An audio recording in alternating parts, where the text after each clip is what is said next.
मैं हूँ दुआ कंवर। अपना पसंदीदा शो देखने के लिए हमारा YouTube चैनल सब्सक्राइब करें और बर वक्त मालूमात के लिए बेल आइकन प्रेस करें।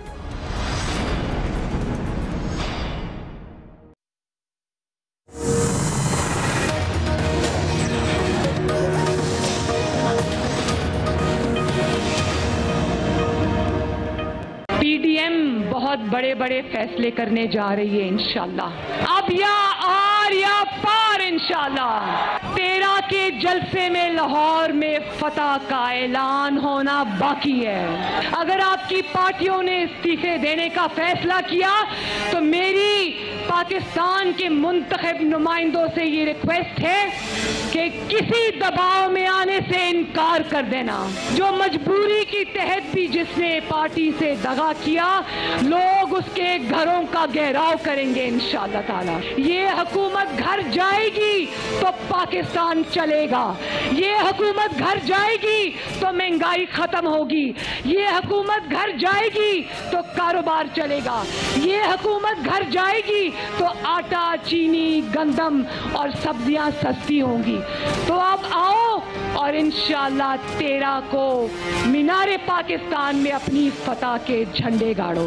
तो मेरे भाइयों, अब इंशाअल्लाह आपसे 13 को लाहौर के मीनारे पाकिस्तान में मुलाकात होगी। अस्सलाम वालेकुम, आप देख रहे हैं प्रोग्राम एक्सपर्ट्स और मैं हूं आयशा सलमान। आज के पैनल का हिस्सा होंगे अयाज खान साहब, आमिर अली आसराना साहब, फैसल हुसैन साहब, डॉक्टर आमिर लियाकत हुसैन साहब, ब्रिगेडियर रिटायर्ड हारिस नवाज साहब, शकील अंजुम साहब। सबसे पहले बात करेंगे सियासत की। तो गवर्नमेंट और पीडीएम में सियासी जंग हतमी मरहले में दाखिल हो चुकी है। पीडीएम 13 दिसंबर को नून लीग की मेज़बानी में लाहौर में जलसा करने जा रही है। तैयारियां उरूज पर हैं। जलसे से पहले गवर्नमेंट और अपोजिशन इत्तेहाद के दरमियान लफ्जी जंग तेज हो चुकी है। जवाब का सिलसिला भी जारी है। कल 8 दिसंबर को पीडीएम का सरबराही इजलास होना है, जिसमें लाहौर जलसे से मुताल्लिक तैयारियों और आइंदा की हिकमत अमली भी तय की जाएगी। मरियम नवाज कहती हैं कि कल आर या पार होगा। इजलास में इस्तीफों समेत बड़े फैसले होंगे। ऑपोजिशन जंग जीत चुकी है। अब 13 दिसंबर को मीनारे पाकिस्तान पर अपनी फतह का ऐलान करेंगे। उधर हुकूमती कैंपों से भी शदीद रद्द-ए-अमल सामने आ रहा है। हुकूमत ने जलसे की इजाज़त ना देने का ऐलान कर रखा है और खबरदार भी किया गया है कि कानून की खिलाफ वर्जी पर मुकदमात भी दर्ज किए जाएंगे। वज़रा कहते हैं कि ऑपोजिशन जो मर्जी कर ले, हुकूमत अपनी मुद्दत पूरी करेगी। इस्तीफों से कोई फ़र्क नहीं पड़ता। जिन नशिस्तों पर इस्तीफे आएंगे वहाँ ज़िमनी इलेक्शन होंगे और पीटीआई भारी अक्सरियत से जीतेगी। आज का बड़ा सवाल ये है कि क्या पीडीएम में इस्तीफों पर इत्तेफाक हो पाएगा? अयाज खान साहब, सबसे पहले आपसे शुरू करूँगी। देखिए, इस्तीफों पर इत्तेफाक तो है। ये तो कोई भी पार्टी वहाँ जो मौजूद है नहीं कह रही कि हम इस्तीफे नहीं देंगे। हाँ, कल इस्तीफों का ऐलान होगा या नहीं होगा, ये ज़्यादा इम्पोर्टेंट सवाल है। मेरा ख्याल अभी ये अर्ली है कि कल इस्तीफों का ऐलान हो जाए। लॉन्ग मार्च का ऐलान हो सकता है, कुछ और चीज़ें इस्तीफों के हवाले से कोई कमेटी बनाई जा सकती है। जो चीज़ें मुझे इस वक्त तक समझ में आ रही हैं कि ये पॉसिबिलिटी हो सकती हैं। इस्तीफे हमेशा लास्ट ऑप्शन होता है और अब पता नहीं, शायद हालात चेंज हो गए हों, वरना इस्तीफे उस वक्त दिए जाते हैं कि जब वो मुदाखलतकार पार्टी राज़ी हो जाए कि जो हुकूमत है उसको घर भिजवाना चाहिए। फिर इस्तीफों का ऑप्शन इस्तेमाल किया जाता है और उसके बाद ज़ाहिर है कुछ बाकी नहीं बचता। अब इन हालात में इस्तीफे देना, मेरा नहीं ख्याल कि उस पर ये फौरी कल अनाउंस हो जाएगा कि जी ठीक है, या 13 दिसंबर को ये अनाउंस कर दें कि ठीक है जी हम 15 दिन में या फौरी इस्तीफे दे रहे हैं। मुझे ऐसा नहीं लगता। लॉन्ग मार्च का बिल्कुल ऑप्शन मौजूद है। जलसा नून लीग करने जा रही है लाहौर में, बड़ा जलसा होगा चूँकि सिर्फ लाहौर से लोग उसमें शरीक नहीं होंगे और बाकी पूरे पंजाब से लोग उसमें आएंगे, क्योंकि इन्होंने मोबिलाइज तो हर जगह किया, फैसलाबाद में भी और उसके बाद गुजरांवाला में भी कल होने जा रहा है, वहाँ से भी बहुत बड़ी तादाद में लोग आएंगे। तो वो इशू नहीं होगा इनको, पीएमएलएन को। इसमें भी जो जलसा बहुत अगर बड़ा हो जाएगा तो इसमें कसूर यकीनन इस हुकूमत का होगा। पेशावर में हमने देखा था, मायूसी हुई थी पीडीएम को, वो जलसा करके वहाँ ज़्यादा लोग नहीं आए थे। लेकिन मुल्तान में जलसे से पहले और फिर अल्हम्दुलिल्लाह वज़ीरों ने वही माहौल बनाना शुरू कर दिया लाहौर के जलसे के हवाले से भी कि जी उसकी रियासती रेट कायम करेंगे, ये होगा, फलां चीज़ की इजाज़त नहीं दी जाएगी, इसकी इजाज़त नहीं दी जाएगी। ये यकीनन मोमेंटम बनाती हैं इस तरह की चीज़ें ऑपोजिशन के जलसे में। और अगर इन्हें नहीं समझ आई मुल्तान के जलसे के बाद भी, तो यकीनन फिर लाहौर का जलसा भी बहुत बड़ा होने ठीक है। ठीक है, आमिर इलियास राना साहब, आपके ख्याल में आपको लग रहा है क्या पीडीएम में इस्तीफों पर इत्तेफाक हो पाएगा? प्राइम मिनिस्टर के पास अभी तर्जुमानों का इजलास था, जहां फिरदौस आशिक अवान के जोडो कराटे और कुंग फू पे ऊपर बड़ी दिलचस्प बहस हुई, और प्राइम मिनिस्टर ने कहा कि बड़ी तेज़ हो गई हैं फिरदौस, तो पंजाब में बहुत काम दिखा रही हैं। तो आप लेवल का अंदाज़ा कर लें कि लड़ाई हुकूमत ने किस सतह पे लड़नी है और किस तरह शह दी जा रही है।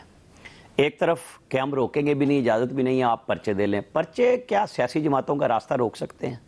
कभी भी नहीं रुके जो चलती हैं। आप देखें, जहां इस्तीफे की बात है कि जहां जावेद हाशमी के इंकशाफात को जो बड़ी हद तक फिर सामने भी आए, खुलते रहे, और फिर मियां नवाज शरीफ ने भी बहुत सारी बातें उस पर कर दी, तो वहां तो इस्तीफे फाइनल थे और नतीजा भी तय था। वहां इस्तीफे PMLN ने डट के अपोजिशन को, बाकियों को साथ मिला के बिठा के इस्तीफे ही PTI से वापस दिला दिए, और सारों को तनख्वाहों पे भी राज़ी कर लिया, और सब ने तनख्वाहें हंसी खुशी वसूल की। और फिर जब तक हुकूमत 4 साल चली, वो पार्लियामेंट चली बाकी, तो सब ने तनख्वाहें भी ली। तो इस्तीफे, जाहिर है PDM ने अपना एक शो बनाना है और हाइप क्रिएट करनी है, तो कल 8 तारीख से हाइप क्रिएट करने का प्रोग्राम शुरू होगा। आप ज़्यादातर ये कह लें कि 13 तारीख को वो कहेंगे कि अब हम एक धरना देने जा रहे हैं और वहाँ जाके हम असम्बलियों से इस्तीफे दे देंगे, यानी ऐलान इस्तीफों का हो जाएगा। उसके लिए मशक होनी है, ऐसे तो नहीं हो जाना कि बैठे बिठाए उन्होंने आपको घी शक्कर दे देनी है। अब घी शक्कर है हुकूमत के लिए। एक तरफ आज इस्लामाबाद हाई कोर्ट के मोअज़्ज़िज़ बेंच ने, एक ही बेंच ने 2 मुख्तलिफ मज़े के फैसले दिए कि मामनीन ख़ुसूसी बरकरार रह सकते हैं, और जो एडवाइज़र आइनी हैं 5 आइनी, वो किसी कमेटी की सरबराही नहीं कर सकते। यानी असद उमर और हमाद अजहर अब इनकी सर कड़ाई में होंगे, और चुपड़ियां भी 2-2 होंगी कि हर कमेटी के सरबराह यही बनेंगे। एडवाइज़र सारे के सारे इन कमेटियों से, जिनमें सारा धंधा और सौदा चल रहा है, इतराज़ात अपोजिशन के आ रहे हैं, निजकारी कमेटी से लेके तमाम को उड़ा दिया इस्लामाबाद हाई कोर्ट ने। क्या वफाकी हुकूमत वहाँ जाएगी? होना ये चाहिए था कि जब 2.5 साल आपने हुकूमत कर ली है और आपने बड़े बड़े दावे भी किए हैं कि हमने ये कर दिए, तो हिज़्ब इख्तिलाफ के मुकाबले में बजाय प्रेस कॉन्फ्रेंस से करने के, ये लाते कि जी हमने ये पब्लिक के लिए कर दिया, ये कर दिया, ये कर चुके हैं और ये करेंगे, बजाय आप इस तरह का प्रोग्राम देने के, आप तो कहानी पे चल पड़े जो हिज़्ब इख्तिलाफ चला रही है कि हम ये कर देंगे और हमारा सब कुछ ठीक हो जाएगा। तो ये किस तरीके से आप काम करना चाह रहे हैं? मुल्तान में एक बिल्कुल ठुस प्रोग्राम गवर्नमेंट ने किया, आखिर में इजाजत दी। अब प्राइम मिनिस्टर ये कह रहे हैं कि हम बिल्कुल नहीं रोकेंगे, हम मुंतजिमीन पे जलसे करेंगे। वो तो सब पे होते हैं। मेरा ख्याल है हुकूमत को अपनी पॉलिसी इस तरह से देखनी चाहिए कि बदले में अवाम को ये क्या नजरिया देते हैं, क्योंकि एहतसाब हो चुका, आपने सजाएं दिलवाने की पूरी कोशिश कर ली है, ओके, आपका राइट आप करें, लेकिन बदले में जो अवाम से बाकी वादे किए थे उनके लिए क्या किया? ठीक है डॉक्टर आमिर लियाकत साहब, आपके ख्याल में इत्तेफाक हो जाएगा इस्तीफों पर? जी बहुत बहुत शुक्रिया। सबसे पहले तो मैं बहुत अफसोस का इजहार करना चाहता हूँ कि ये जूडो कराटे और हमारी जो हमने सियासी रिवायात देखी हैं और जिन रिवायात को हम देखते आए हैं, उनमें गुफ्तगू होती थी, बयानबाजी होती थी। हाफिज हुसैन अहमद जैसे काबिल कदर सियासतदान, उनके बयानात पढ़े जाते थे।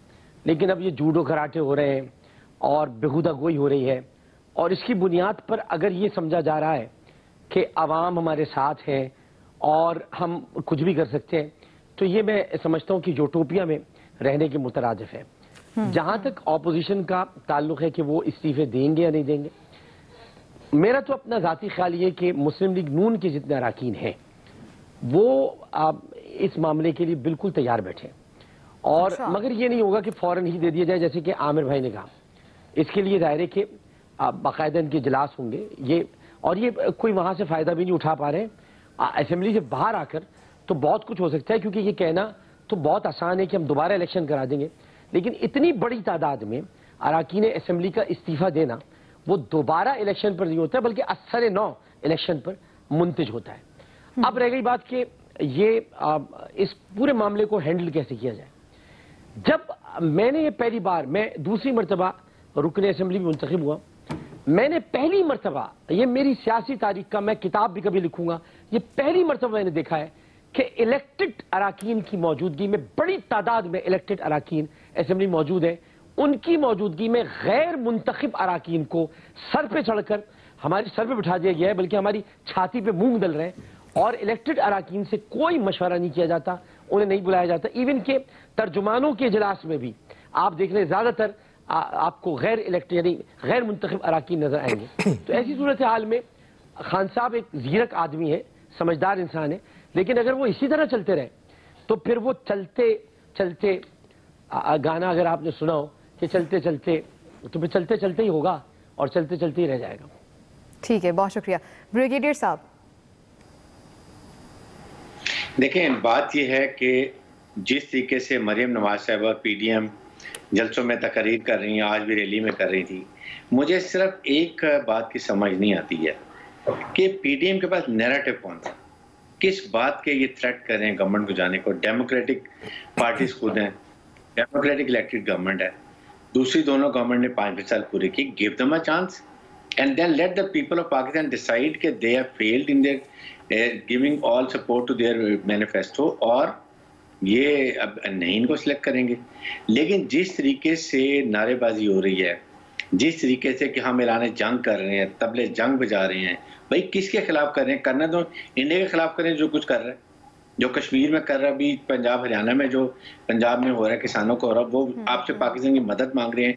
ये बात स्टेटमेंट इन देयर फेवर, कोई तो पाकिस्तान के लिए कोई बात करें काम की।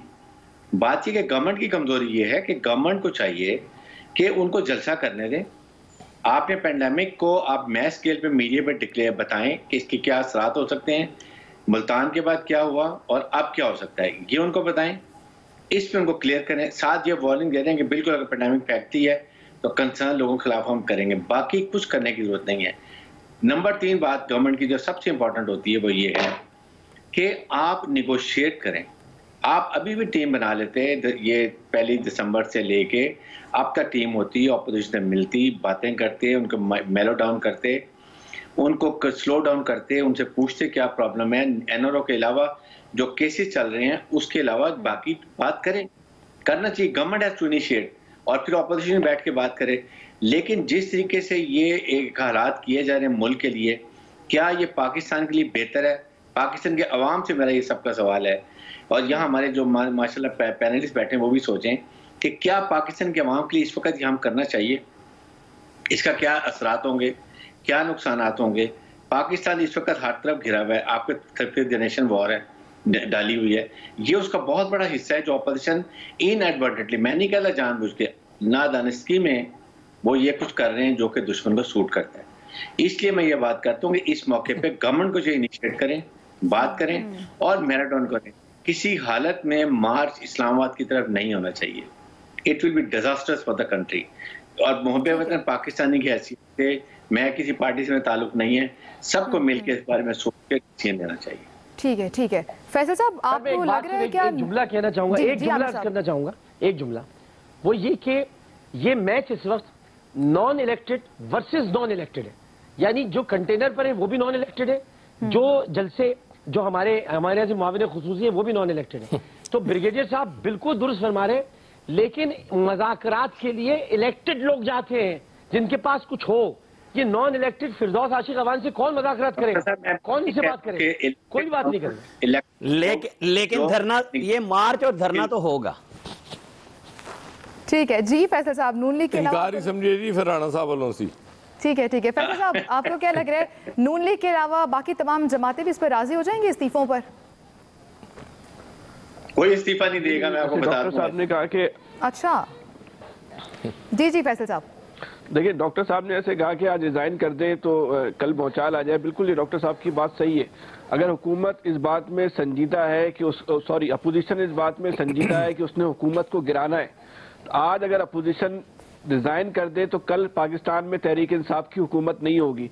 लेकिन अपोजिशन को मालूम है कि कभी भी पीपल्स पार्टी जो है वो रिजाइन नहीं करेगी, चाहे कुछ भी कर ले। अच्छा, अगर दोबारा पीपल्स पार्टी को भी इस बात का पता है कि दोबारा इलेक्शन होने के बाद उसने पंजाब में तो नहीं जीतना, पंजाब में तो मुस्लिम लीग नून जीत जाएगी। पीपल्स पार्टी के पास आज जो कुछ है कल भी उसके पास वही हो रहा, तो पीपल्स पार्टी के इस पर रिजाइन करने की कोई सियासी इसको जरूरत नहीं है। अच्छा, अब आप जब ये कहते हैं कि हुकूमत की कारकर्दगी खराब है, एक तरफ तो आप ये बात करते हैं, दूसरी तरफ आपकी हुकूमत में अपोजिशन में पीपल्स पार्टी भी शामिल है, तो अपोजिशन को भी चाहिए चाहिए कि वो इखलाकी जुर्रत का मुजाहरा करे और इस बात का ऐलान कर दे कि आइंदा इलेक्शन जीत के जो है, जो इस वक्त सिंध का मौजूदा निजाम है, हम पूरे पाकिस्तान में जो है वो राइज कर देंगे। ऐसी हुकूमत जो है वो पूरे पाकिस्तान में जो है, पंजाब में, KPK में जो है राइज कर देंगे। लेकिन आप कभी भी वो अपोजिशन जो है इस तरह की बात नहीं करती।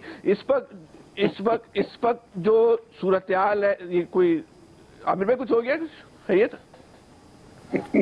मैंने कहा अस्तगफिरुल्लाह।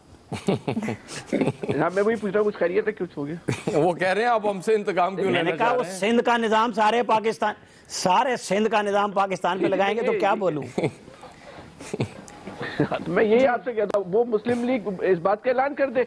अच्छा, ये भी आप जो है वो नहीं करते। इस वक्त जो सबसे बड़ा मसला है हुकूमत का, उसकी सारा जो फोकस है वो अपोजिशन को गाली देने पर है। उसका सारा फोकस ये है कि अपोजिशन को जो है वो जलसे ना करने दे, लेकिन अवाम को डिलीवर करने पर जो है वो उसके हुकूमत की कोई तवज्जो ही नहीं। आप इमरान खान साहब की भी तकरीर सुने तो वहां से जो उनकी अपोजिशन को गाली देने से शुरू होती है, गाली देने पर ही जो है वो खत्म हो जाती है। जैसे डॉक्टर साहब ने कहा कि जो गैर मुंतखब अराकीन है, आप गैर मुंतखब अराकीन के जो इनके मशीरान है, इनके ट्वीट देखें और ट्वीट में जो जबान इस्तेमाल की जा रही है वो देखें आप। ये जबान भी जो है जो हुकूमत में शामिल लोगों के शायाने शान नहीं है, लेकिन वो क्योंकि किसी को जवाब दे नहीं है, ना उन्हें दोबारा इलेक्शन जीतना है, उनका जो एक नुकाती एजेंडा, एक नुकाती नजरिया है कि हमने इमरान खान साहब को उनकी जहनी सतह के मुताबिक जो है मुतमईन करना है। और उनको पता है कि इमरान खान साहब इन्हीं बातों से मुतमईन होते हैं, इन्हीं बातों से खुश होते हैं, इसीलिए वो यही जबान इस्तेमाल करते हैं।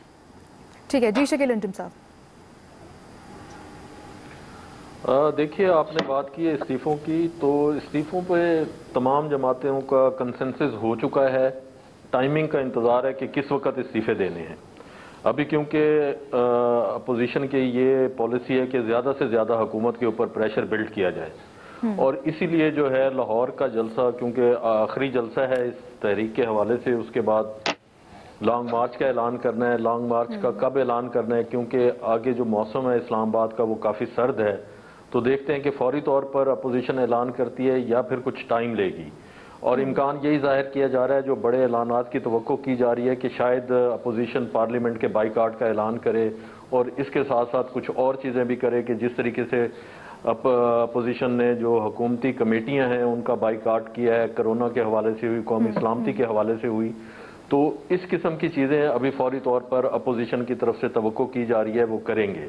दूसरा, मुस्लिम लीग नून और PDM का पूरा फोकस ये है कि 13 दिसंबर का जलसा भरपूर होना चाहिए। उसके लिए देखा कि वो मोबिलाइजेशन के लिए मरियम नवाज खुद निकली हुई हैं, वो रैलियों की क़यादत कर रही हैं, कॉर्नर मीटिंग्स कर रही हैं, सोशल मीडिया कन्वेंशन कर रही हैं। इसका मतलब ये है कि पूरी अपोजिशन का फोकस जो है वो 13 दिसंबर का जलसा है, क्योंकि ये एक नई जो अपोजिशन PDM ने अब तक जितने भी जलसे किए हैं उसमें जो हुकूमत के ऊपर प्रेशर बिल्ड करने के लिए ये नई डायमेंशन जो है वो तय करेगा कि कितने लोग आए हैं और कितना बड़ा क्राउड था। अगर तो बहुत ज़्यादा लोग आ जाते हैं, जिसका इम्कान जाहिर किया जा रहा है, क्योंकि मुस्लिम लीग नून जो है लाहौर से ज़्यादातर तो क्या कहें बल्कि बहुत सारी सीटें जीती हुई है, NA की भी और सूबाई की भी, चंद सीटों के अलावा जहां पर PTI जीती थी। तो इसके साथ साथ जो बाकी शहर हैं, फैसलाबाद है, गुजरावाला है, मुल्तान है, इर्द गिर्द के तमाम शहरों से जो है लोग को बुलाया जा रहा है और इस शो को भरपूर करने की कोशिश की जा रही है, क्योंकि ये शो जो है अपोजिशन की ताकत को जाहिर करेगा और हुकूमत के ऊपर प्रेशर बिल्ड करेगा कि कितना हुकूमत के ऊपर प्रेशर ज्यादा से ज्यादा बिल्ड किया जा सकता है। और उसके बाद जो है वो लॉन्ग मार्च का ऑप्शन है। लॉन्ग मार्च के बाद फिर इस्तीफों का ऑप्शन है कि अगर तो इस दौरान बात बन जाती है, लॉन्ग मार्च के दौरान कितने लोग वहां पर जमा होते हैं और कितनी देर जो है लोग वहां पर बैठकर धरना देते हैं और हुकूमत के खिलाफ अपोजिशन वहां पर बैठकर अपना प्रेशर, जिस तरीके से खान साहब ने 126 दिन का धरना दिया था और प्रेशर बिल्ड करने की कोशिश की थी, इसी तरह से अपोजिशन की भी यही हिकमत अमली होगी कि ज्यादा से ज्यादा लोग धरने में लाए जाएं और वहां पर बैठकर हुकूमत के ऊपर ज्यादा से ज्यादा प्रेशर बिल्ड किया जाए और जो उनके मुतालबात हैं उनको मनवाया जा सके। एक्सपर्ट्स की राय आपने जानी, क्या PDM में इस्तीफों पर इत्तेफाक हो पाएगा या नहीं, इस पर अभी एक ब्रेक लेंगे और ब्रेक के बाद अगला सवाल रखेंगे एक्सपर्ट्स के लिए। कोरोना फैलाव से मुतालिक किसका मौक़िफ़ दुरुस्त है, हुकूमत का या फिर PDM का? ब्रेक।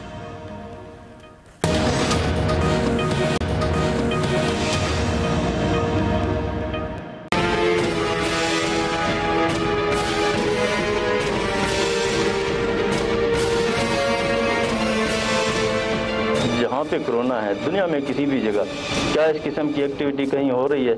दुनिया में कहीं भी नहीं हो रही। तो हम क्यों कर रहे हैं इस तरह के काम? इस तरह की जो एक्टिविटीज़ हैं उनको इजाज़त देना गैर कानूनी होगा, अनलॉफुल होगा। जो इकट्ठ ये करेंगे उससे ये क्या मैसेज देंगे और क्या कुछ होगा, उसके क्या रिप्रिकॉशंस होंगे? इनसे यही नसीहत होगी कि वो इस किस्म की चीज़ों से गुरेज करें और इस तरह के काम न करें। अगर कोई गैर कानूनी काम होता है तो फिर सरकार क्या करती है? सरकार को तो एक्शन करना है, वो तो करेगी और ये हमारा काम है, ये हम अपनी ड्यूटी पूरी करेंगे। बात करेंगे कोरोना वबा की, तो दिन ब दिन सूरत हाल संगीन होती जा रही है। NCOC के मुताबिक मुल्क भर में कोरोना केसेस में इजाफे की शरह तकरीबन 10% तक पहुंच चुकी है। कराची में मुस्बत केसेस की शरह सबसे ज़्यादा है, एबटाबाद दूसरे, जबकि पेशावर मुस्बत केसेस के लिहाज से तीसरे नंबर पर है। कोरोना की बिगड़ती सूरत हाल पर हुकूमत तशवीश का इजहार कर रही है और कोरोना फैलाव का जिम्मेदार PDM के जलसों को करार दे रही है। ताहम साबिक वज़ीर आज़म और लीगी रहनुमा शाहिद खाकान अब्बासी ने हुकूमत के इल्ज़ामात को मुस्तरद करते हुए बताया है कि गुज़श्ता हफ्ते मुल्तान में PDM का जलसा हुआ और वहाँ मुल्क के दीगर बड़े शहरों की निस्बत कोरोना के केसेस सबसे कम रिपोर्ट हुए हैं। हुकूमत और अपोजिशन की बयानबाजी तो अपनी जगह, लेकिन आवाम से अपील यह है कि आप अपना ख्याल खुद रखें, हुजूम वाली जगह पर जाने से गुरेज करें, मास्क ज़रूर पहनें और समाजी फासला भी अपनाएं। एक्सपर्ट से मेरा सवाल यह है कि कोरोना फैलाव से मुतालिक किसका मौक़िफ़ दुरुस्त माने, हुकूमत या PDM का? अयाज साहब। देखें, जब कभी कभी तारीख लिखी जाएगी इस मुल्क की और कोरोना का जिक्र आएगा किसी चैप्टर में, तो यकीनन उसमें ये लिखा जाएगा कि एक ऐसी बेवकूफ़ किस्म की लीडरशिप मिली हुई थी सियासी दोनों तरफ, जो कोरोना को रोकने के बजाय उसको फैलाने में ज़्यादा दिलचस्पी ले रही थी। गवर्नमेंट, हम बहुत दफ़ा ये डिस्कस कर चुके हैं कि बहुत पहले गवर्नमेंट को अपने जलसे वलसे बंद करके और इस तरफ लग जाना चाहिए था। अवेयरनेस कैंपेन होनी चाहिए थी, जो अभी तक नहीं है। SOPs, गवर्नमेंट भी SOPs का सिर्फ जिक्र करती है, उन पर अमल दरामद के लिए कुछ नहीं करती। तो ऑपोजिशन को तो सिर्फ एक काम करना है, इस हुकूमत को घर भिजवाना है किसी तरह। और आपको पता है, जब लड़ाई होती है, दो फौजों के दरमियान लड़ाई होती है, तो उसमें सबसे ज़्यादा नुकसान तो आम बेचारे वो सिपाहियों का होता है। तो इससे फ़र्क नहीं पड़ता लीडरशिप को जो ऊपर बैठी होती है कि नीचे वाले लड़ते रहें, मरते रहें। उनको अपना मकसद निकालना होता है। हुक्मरानों को अपनी हुकूमत बचाना होती है एट एनी कॉस्ट। उसके लिए जितने मर्जी कुर्बान हो जाएं, उन्हें फ़र्क नहीं पड़ता। ऑपोजिशन को हुकूमत के गिरा के अपनी हुकूमत बनानी होती है, इसलिए उसमें भी जितने लोग काम आ जाएं उन्हें फ़र्क नहीं पड़ता। तो ये अप्रोच मुझे दोनों तरफ नज़र आती है। कहीं पे सीरियसनेस नहीं है, कोई ये नहीं सोचता कि अगर लोगों में कोरोना फैलेगा, फिर बात वही है कि मुझे नहीं पता जलसों से फैलता है या नहीं फैलता, बसों से गाड़ियों पे लोगों को लाद के लाने से फैलता है या नहीं फैलता, लेकिन एक ठीक है जी, सिंबॉलिक चीजें होती हैं, एक सीरियसनेस नजर आती है कि जी हाँ ये सीरियस है नहीं है। यहाँ मुझे कोई सीरियसनेस नजर नहीं आती। जी डॉक्टर आमिर लियाकत साहब। मिर्जा गालिब के एक दोस्त थे रामदास छेला, तो उनके घर में दिवाली की तकरीब हुई। मिर्जा गालिब वहां पर गए और वहां से कुछ मिठाई लेकर आए। तो रास्ते में एक मौलवी साहब उनको मिले। उन्होंने कहा मिर्जा कहाँ से आ रहे हो? उन्होंने कहा दिवाली की तकरीब से आ रहा हूँ। और वहां से मिठाई भी लाए? हाँ भाई मिठाई दी तो मिठाई लाया हूँ। तुम्हें पता नहीं वो हिंदू की मिठाई है? तो मिर्जा गालिब ने मिठाई देखकर कहा कि ये पेड़ा मुसलमान है, हिंदू है या कोई और सिख है, क्या है? तो उस वक्त वो लाजवाब हो गए। मैं भी लाजवाब हूँ शाहिद खाकान अब्बासी साहब से। हो सकता है कि कोविड ने मुस्लिम लीग नून को कबूल कर लिया हो और वो मुस्लिम लीग नून का वायरस हो गया हो और वो सिर्फ उसी जगह पर जाता है जहां पर पीटीआई के लोग होते हैं। और हो सकता है कि पीटीआई के अभी तक उसने पटका ना पहना हो 3 रंग का, कि वो अपने आप को जाहिर कर सके कि मैं पीटीआई का हूं। ये इंतहाई नॉन सीरियस बिहेवियर है, ये इंतहाई गैर संजीदा और बहुत ही बेहुदा किस्म की बात है कि पूरे पाकिस्तान में लोग इस वक्त मर रहे हैं और केसेस आपके रिपोर्ट नहीं हो रहे हैं, आपके पास किट मौजूद नहीं है। हर आदमी कोरोना लेकर फिर रहा है, लेकिन हमारे यहाँ कोरोना नहीं है, हमारे यहाँ कोरोना है। इंतहाई गैर संजीदा रवैया है। बिल्कुल ठीक है। ब्रिगेडियर साहब देखें, बात यह है कि समझने की बात है। मैं बिल्कुल डॉक्टर आमिर लियाकत से मुत्तफिक हूँ, क्योंकि वो इस ट्रॉमा से गुजर चुके हैं। अल्लाह का शुक्र है कि वो सेहतमंद हो गए। He the right one to comment. इतना जुल्म की इंतहा है पाकिस्तान में कि जिस तरीके से ऑपोजिशन इररिस्पॉन्सिबल बिहेवियर कर रही है, सिर्फ अपने जाती बिजनेस और पॉलिटिकल एम्बिशंस को पूरा करने के लिए वो अवाम को भट्टी में झोल रहे हैं। और गवर्नमेंट की बहुत बड़ी गलती है, देखें आपके मेन मीडिया चैनल जो 8-9 हैं, हर एक के ऊपर रिस्ट्रिक्शन होनी चाहिए कि 5 से लेकर रात को 12 बजे तक 1-1 घंटे का वो कोरोना अवेयरनेस के ऊपर प्रोग्राम चलाएं। गवर्नमेंट उनको फीड करे क्या सिचुएशन है इस वक्त पेशेंट्स की, उनकी कंडीशन बताए, चाहे वो इसमें CFIU में है या किसी और में है, उनको ये देखेंगे कहाँ वो हालात उनके जा रहे हैं। नंबर 2, उसके बाद गवर्नमेंट जब ये बताएगी लोगों को पता चलेगा, बजाय इसके कि आप ये कहें हम कुर्सियों वाले को मना करेंगे, ये मना करेंगे, आप ये करें। और वापस जो फ्री हैंड है, जाते हैं जलसे में जाएं, कुछ फर्क नहीं पड़ेगा इससे। जो आपकी निगोशिएटिंग जो मैं बात कर रहा हूँ वो करें, लेकिन लोगों को बताएं कि अगर 2-3 महीने में वैक्सीन आ रही है और उसके लिए तैयारी हो गई है, तो ये बताएं कि अगर 2 महीने के लिए अवाम इनको ऑपोजिशन के जलसों में ना जाएं और 2 महीने के बाद जाएं और ये कंडीशन ऐसी कर लें, ठीक है, तो मेरे ख्याल में वो बहुत बेहतर होगी। लोग फैसला करेंगे वैक्सीन लगाने के बाद हम जलसों का रुख करेंगे, तो ये बेहतर होगा। ठीक है, ठीक है। फैसल हुसैन साहब, किसका मौक़िफ़ दुरुस्त है कोरोना के हवाले से अगर हम बात करें, PDM का या हुकूमत का?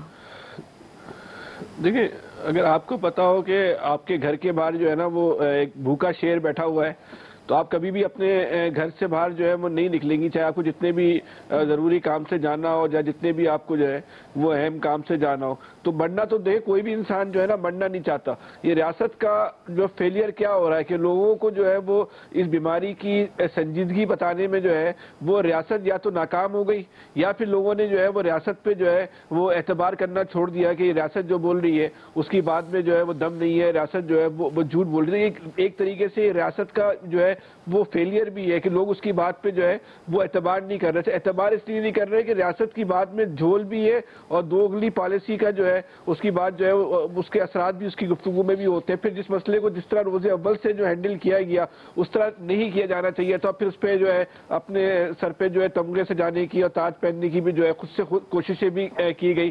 देखिए, इसमें कोई शक नहीं कि कोरोना है, इसमें कोई शक नहीं कि एक वबा है, लेकिन इस वक्त जो मौसम है इसमें कोरोना भी है और इसमें इन्फ्लुएंजा भी है। लोग वेंटिलेटर पे भी जा रहे हैं, लोग जो है कब्रिस्तान में भी जा रहे हैं, लोग मर भी रहे हैं। तो हर तरफ से अमवात की इत्तला आ रही है। लेकिन ये जो इस वक्त जो सीजन चल रहा है ये सांस की बीमारियों का सीजन है। हमें देखना होगा कि हमारा फेलियर कहाँ हो रहा है। हम इस फेलियर पे काम करने के बजाय सिर्फ कोरोना कोरोना कोरोना कर रहे हैं, जिसकी वजह से जो है हम मामले की तह तक नहीं पहुंच पा रहे कि जिस वक्त हम इन्फ्लुएंजा का शिकार है या जो है वो कोरोना का शिकार है। ट्रीटमेंट फेलियर हो रहा है, आपका केयरिंग फेलियर हो रहा है, इस पे फोकस कीजिए। आपका जो साइंस का जो फेलियर हुआ, जो बड़े ब्रांड थे आपके वो उनका फेलियर, उस पर आप तवज्जो कीजिए। खाली लोगों को बयान देने से अपोजिशन के जलसों में मत जाओ, कोरोना हो जाएगा। किसी ने आपकी बात नहीं माननी। ठीक है, ठीक है। आमिर इलियास राना साहब। Doctor Faisal Hussain, PhD from Oxford, क्योंकि ये तो जाहिर है कि किसी को नहीं पता जो फैसल साहब को पता है, तो इनको खराज तहसीन पेश करता हूँ मैं। और ये जो हुकूमती हीरोइंस आ जाती हैं, हुकूमती हीरोइंस में मर्द औरत की तखसीस के बगैर कह रहा हूँ, वो जो कह रहे हैं ना जी आके बताएं टीवी पे, भाई किसी बड़ी से बड़ी हीरोइन का 5 सेकंड से ज़्यादा चेहरा लोग नहीं देखते, उसके भी खड्डे नज़र आने लग जाते हैं। तो यहाँ कोरोना की निस्बत ये जो ड्रोने आते हैं ना, इनसे भी बचना चाहिए। इनको आज तक समझ नहीं आई कि मीडिया स्ट्रेटेजी क्या होती है और किस तरह बनानी चाहिए कि आम आदमी अपील करे कि हाँ ये जो बोल रहे हैं मुझे समझना चाहिए। कोरोना एक हकीकत है, हम बार बार बता रहे हैं, हर घर में पहुंचा है, मौत भी पहुंची है, बुखार भी पहुंचा है। बचना कैसे है, समझना कैसे है, अल्लाह जाने। शाहिद खाकान कह रहा है हुकूमती आदाद-ओ-शुमार पे कि मुल्तान में सबसे कम कोरोना है, जो खुद शाहिद खाकान रह के गया है। और ऑक्सीजन ना होने से ये जो दावेदार है हुकूमत कि अपोजिशन के जलसों में ना जाए, भाई जो बीमार होकर पहुंचे हैं तो केपी के अस्पताल में ऑक्सीजन क्यों नहीं थी, बंदे कैसे मर गए। वो हमारे एक दोस्त अमेरिका से आए हुए हैं, फारूक वड़ाइच, PTI के, 10 महीने से रहीम यार खान बैठे हुए हैं। वो कह रहे हैं ये जो सारे इस मुल्क में हाजी उमरे और हाज पे जाते थे, इन सब से पूछें आपने वो पैसे कहाँ किए, कोई दिया, किसी कोई चंदा गवर्नमेंट किस तरह के लोगों से पैसे मांगे, ये तुम्हारा फ्लाइट रिकॉर्ड है, लाओ हमें पैसे दो, हमने वैक्सीन खरीदनी है। क्योंकि कर्जे भी मांगते हैं तो अपने लोगों से भी मांग लें, शायद इस पे लोग पैसे दे दें आपको। शकील अंजुम साहब। देखिए आयशा, जिम्मेदारी तो हुकूमत की बनती है कि हुकूमत को संजीदगी दिखाना चाहिए थी कोरोना के हवाले से, और जो भी जिम्मेदारी है इस वक्त चाहे लोग मर रहे हैं या अस्पतालों में जा रहे हैं, घरों में क्वारंटाइन हो रहे हैं, तो उस तमाम की तमाम जिम्मेदारी हुकूमत की बनती है। लेकिन मैं ये समझता हूँ कि हुकूमत हर जो अवामी मसला है उस पर सोई हुई है। कल का अफसोसनाक वाक़या अभी आमिर साहब ने भी जिक्र किया, पेशावर में। आप अंदाज़ा लगाएं इस हुकूमत की बेहिसी का कि 20 जून से जो ऑक्सीजन फराम करने वाली कंपनी है उसका और हस्पताल का कॉन्ट्रैक्ट जो है वो ख़त्म हो चुका था, और उसके बाद आप ये अंदाज़ा करें जो 6 लोग ऑक्सीजन ना मिलने से अपनी ज़िंदगी की बाजी हार गए हैं, जब उन्हें ऑक्सीजन नहीं मिल रही होगी तो उनके ऊपर क्या बीत रही होगी, और उन 6 ख़ानदानों के ऊपर इस वक्त क्या हालत होगी। और हुकूमत ने ऐलान किया है, वज़ीर आला ने, कि हम 10 लाख रुपए फ़ीकस देंगे। क्या इंसानी जान की कीमत 10 लाख रुपए है? और ये हुकूमत जो है दावे करती है कि रियासत मदीना बनाएंगे हम पाकिस्तान को। शर्म आनी चाहिए। रियासत मदीना में तो जब दजला के किनारे कोई भूख से कुत्ता भी मर जाता था तो उसकी जिम्मेदारी भी खलीफा वक्त पर होती थी। तो ये बातें करते हैं रियासत मदीना बनाने की। हालात ये हैं कि हस्पताल में ऑक्सीजन तक नहीं है, तो बाकी जो हस्पताल में लोग रोजाना की बुनियाद पर आ रहे हैं उनकी क्या हालत होगी इस वक्त। ना इंजेक्शन है, ना ऑक्सीजन है, ना बेड है, ना वेंटिलेटर है। तो आप मुझे बताएं कि किस तरीके से जो है अवाम सरवाइव करेगी। एक ही बात की जाती है कि अपोजिशन के जलसों से कोरोना फैल रहा है। भाई अपोजिशन के जलसों से कोरोना फैल रहा है तो ठीक बात है, फैल रहा होगा, लेकिन पूरी दुनिया में तो अपोजिशन जलसे नहीं कर रही। आप उसके बचाव से, उसके तदारुक के लिए भी कोई आवाम के लिए कुछ करें। ठीक है शकील अंजुम साहब, पॉइंट आ गया। हुकूमत का मौक़िफ़ दुरुस्त है या फिर पीडीएम का? कोरोना किस तरह फैल रहा है, इस पर आपने एक्सपर्ट्स की राय जानी है। अभी ब्रेक लेंगे और ब्रेक के बाद अगला बड़ा सवाल रखेंगे। डिप्टी चेयरमैन सेनेट के नैब पर इल्ज़ामात में कितनी हकीकत है, एक्सपर्ट्स की राय जानेंगे एक ब्रेक के बाद। अभी बात करेंगे एहतसाब की। बेनामी ट्रांजैक्शन के इल्जामात पर deputy chairman senate Salim Mandviwalla ने नैब के खिलाफ ऐलान जंग कर दिया है। उन्होंने नैब पर जबरदस्ती, प्ली बार्गेन समेत कई संगीन इल्जामात लगा दिए हैं और वाजे किया है कि नैब का एहतसाब सेनेट करेगा और इसे ब्लैक लिस्ट करा देंगे। उधर नैब ने इन इल्जामात को मुस्तरद करते हुए वजाहत की है कि मुलजिम की प्ली बार्गेन की मंजूरी एहतसाब अदालत देती है और इन बेबुनियाद इल्जामात लगाने वालों के खिलाफ कानूनी कार्रवाई करेंगे। इसी से मुतालिक सवाल यह है कि डिप्टी चेयरमैन सेनेट के नैब पर इल्जामात में कितनी हकीकत है। अयाज साहब देखिए, यहाँ नैब का मसला सबसे बड़ा ये रहा कि जब तक तो नैब दूसरों के खिलाफ कार्रवाई करती रही, किसी को कोई एतराज़ नहीं हुआ। जब आग घर तक पहुँचती है तो फिर हर चीज़ गलत नज़र आने जाती है। ये बहुत बहस हो चुकी कि दोनों पार्टीज़ थीं जो आज बहुत परेशान है नैब के हवाले से, उन्होंने कुछ नहीं किया। इस दौर में वो करना चाहते हैं। अब पीटीआई में भी कहीं ना कहीं एक स्टेज पे था कि शायद कुछ चीज़ें इसकी चेंज होनी चाहिए, लेकिन जब आप इक़्तिदार में होते हैं तो आपको लगता है कि नहीं, हमारी बारी नहीं आएगी, इसलिए कुछ चेंज नहीं हो पाता। मतलब टाइम कम है, आगे चल जाएगा। डॉक्टर साहब देखिए, मैं ये समझता हूँ कि ऐसे लोगों को जब आपको पता होता है कि इनके आगे केसेस खुलेंगे, उनको इतनी बड़ी पोजीशन तक आने कैसे देते हैं, पहले आने देते हैं। ये सारा ब्लैकमेलिंग की चीजें हैं। मैं सलीम मांडवीवाला को बहुत अच्छी तरह से जानता हूँ। जो कुछ उन पर इल्जामात लगाए जा रहे हैं उसको, अगर इतने ही इल्जामात सही थे तो फिर नैब ने कार्रवाई एकदम क्यों रोक दी, क्यों एकदम बंद कर दिया उसको? तो ये सब देखना पड़ेगा। पहले आप पहुंचाते हैं वहां तक, फिर कोई आपके मतलब का काम निकालना हो तो फिर आप नैब ले आते हैं सामने। ठीक है आमिर साहब, मुझे ये बताएं नैब के तर्जुमान और चेयरमैन कि किस अदालत ने किस केस में कहा है कि जाओ प्ली बार्गेन कर लो। ये ड्रामेबाजी है। ये तो कोर्ट का एक ऑर्डर हुआ कि हमारे पास ले आओ। ये सब खुद मुकमुका करते हैं प्ली बार्गेन का, उसके बाद अदालत से ठप्पा लगवाया जाता है। बिल्कुल गलत बात है, कोई काम ठीक नहीं हो रहा। चूंकि ये केस का कहते हैं कि हम फेस नहीं देखते, ये बिल्कुल फेस देखते हैं, फिर उसके मुताबिक चोट और जोर लगाते हैं। ठीक है शकील साहब, क्विकली देखिए, बात ये कि समय से बालातर है कि जब भी किसी को नोटिस मिलता है तो वो फिर चीखो पुकार शुरू कर देता है। लेकिन नैब के हवाले से तमाम जमातों को तहफ़्फ़ुज़ात हैं और नैब को भी चाहिए कि अपना तफ्तीश के तरीक़ेकार और प्रोसिक्यूशन के प्रोसेस को ठीक करे। ठीक है ब्रिगेडियर साहब। देखिए, प्रोसीजर ये है, मैं क्योंकि नैब में रहा हूँ, वो प्ली बार्गेन करती नैब ही है, प्रेशराइज भी करती है। जब वो ब्रेक हो जाते हैं दे एक्सेप्ट, फिर फॉर्मल अप्रूवल जो है वो कोर्ट से लिया जाता है। लेकिन बात यह कि इस मौके के ऊपर जाहिर है, मेरे ख्याल में सेनेट के इलेक्शंस आ रहे हैं, maybe that was the reason. Otherwise NAB को चाहिए पहले जो इंपॉर्टेंट 10-15 मेगा केसेज है उनको तो आप कुछ करें, उसके बाद आप दूसरे लोगों को बात करें। अपने आप को खुद बदनाम करते हैं। चेयरमैन नैब अपनी इम्पार्शियलिटी लूज कर रहे हैं, he has to be very careful, और वो बात करें जो दिखाएं कि आपने पिछले 15 केसेस में कितना पैसा हुकूमत को के खजाने में जमा कराया, चाहे वो PMLN हो या दूसरे बुजरा हो या पुराने अपोजिशन लीडर हो, फिर बात करें। That is more important. जी जी, फैसल हुसैन साहब। देखिए, नैब सही कर रही है, गलत कर रही है, इस बहस से कतर नजर नैब जो कुछ भी कर रही है इसके असरात जो है वो पाकिस्तान पे नहीं आ रहे, आम आदमी पे नहीं आ रहे। जिस तरह और तमाम इदारे जो हैं वो अपनी साख खो चुके हैं, तो नैब भी जो है अवाम में साख जो है अपनी नहीं बना पाई। ठीक है, बहुत शुक्रिया, बहुत शुक्रिया। एक्सपर्ट्स की राय आपने जानी। आज के एक्सपर्ट से इतना ही। अपना बहुत ख्याल रखिएगा। अल्लाह हाफ़िज़।